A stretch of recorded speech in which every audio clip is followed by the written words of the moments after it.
Greetings. My name is Alcott Scoffer, and I denounce Hollywood movies, as if they weren't quite the pitiful sight already. Today, we shall review the pathetic take that is the darker display of DC Universe's Joker. What an irony! Sob story. Someone should tell the directors already that a bad movie doesn't get any less shallow, no matter how many Scorsese references you put in it.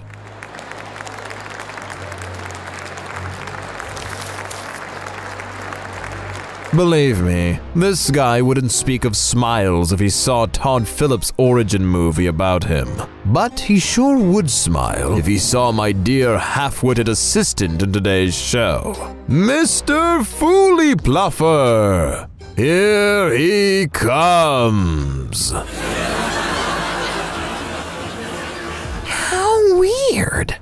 That's not what I expected at all. That's exactly what I said when I finished watching Joker. Except that I said, how utterly disappointing, instead of how weird.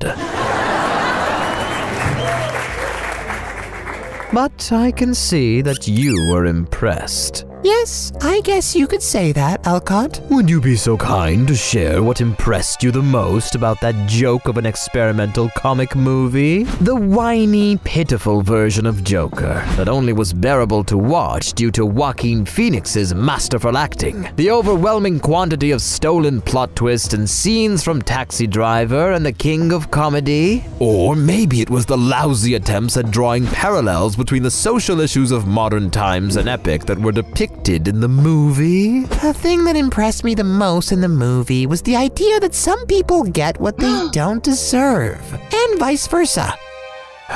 You are supposed to be the cute, funny one here, Mr. Fooly Laugh. Yet I see no punchline in your deeply philosophical thoughts. Oh, Alcott, I am deeply sorry that I would rather risk not being funny than insult people and movies like you do. Well, it looks like I've got myself depressing living proof that no one should waste their time on the new Joker. It is dark to the point of uneasiness. The main hero of the movie, Arthur Fleck, is a traumatized, insecure man with a mental disorder who gets harmed and harassed throughout the movie by the whole world, the government, strangers, colleagues, and even his own family. And it all lasts until he reaches his breaking point, where his desperation leads to a number of violent crimes and complete madness. He has nothing in common with the brilliant agent of chaos that the Joker from the comics is. Heck, even Heath Ledger's version of Joker was closer to the original character, even though Ledger created a completely new image for the villain. I wonder what's all the fuss about the new Joker being too dark and depressing.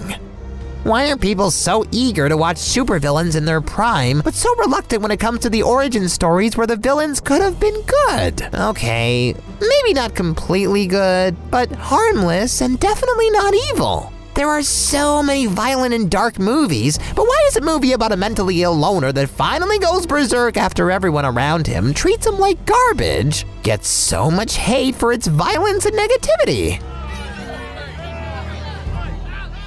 Maybe because the world, being so unbearably cruel to the said loner, serves as an excuse for his crimes. And just like that, the Joker is romanticized? He is not a genius clown prince of crime anymore. No, he is just so sad, vulnerable, and misunderstood. If only people treated him right, he would turn out just fine. You do know that the Killing Joke version of Joker's origin also contained a story about the world being cruel to him? And yet we got a taste of the real Joker there. Someone who can ruin people and turn the whole of Gotham upside down single-handedly, instead of being a person from a certain social class or becoming the accidental nameless inspiration for a political riot. Let me see if I get this right. Arthur Fleck's version of Joker annoys you because by the end of the movie, he was more of a prey to chaos than its creator? Because he didn't mean to inspire the riot and actually tried to remain sane and humane as long as he could manage? Because it was more natural to pity and not hate him? Like the versions of Joker that crossed the line from human to monster? I think that you say all this, Alcott, because deep inside you know that you could be among the people who drive others over the edge. You are awful. You let me be on your show just to make yourself look smarter. You tell me that I am supposed to be the funny one? How about a joke then? No, I think I might be having deja vu here. What do you get? Yes, definitely deja vu. When you cross? A mentally ill loner with a society that abandons him and treats him like trash? No, the paths of an idealistic young assistant and a cynical, sarcastic snob who is unable to praise even obviously wonderful movies and never remembers his assistant's family name. Your family name is ridiculous. That is why I cannot remember it. I'll tell you what you get.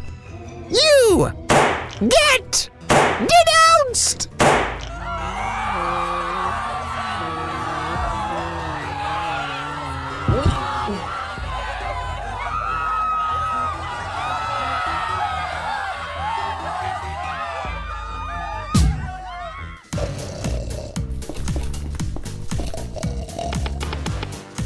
Mr. Scoffer? Wake up! We've got a movie to watch and a review to do! Where am I? What time is it? Which movie? Don't you remember? Joker! You told me you've watched it before, but agreed to rewatch it with me before the show once more. I changed my mind. I think I got a headache or something. What do you say we cancel the episode just this once? Of course! No problem.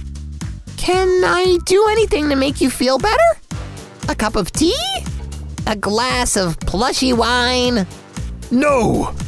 I mean, no, thank you. You are free to go. What was your family name again? It's Fully Lover, Mr. Scoffer. Very well. You are free to go, Mr. Fully Lover. Okie dokie, boss. Get better. Better safe than sorry.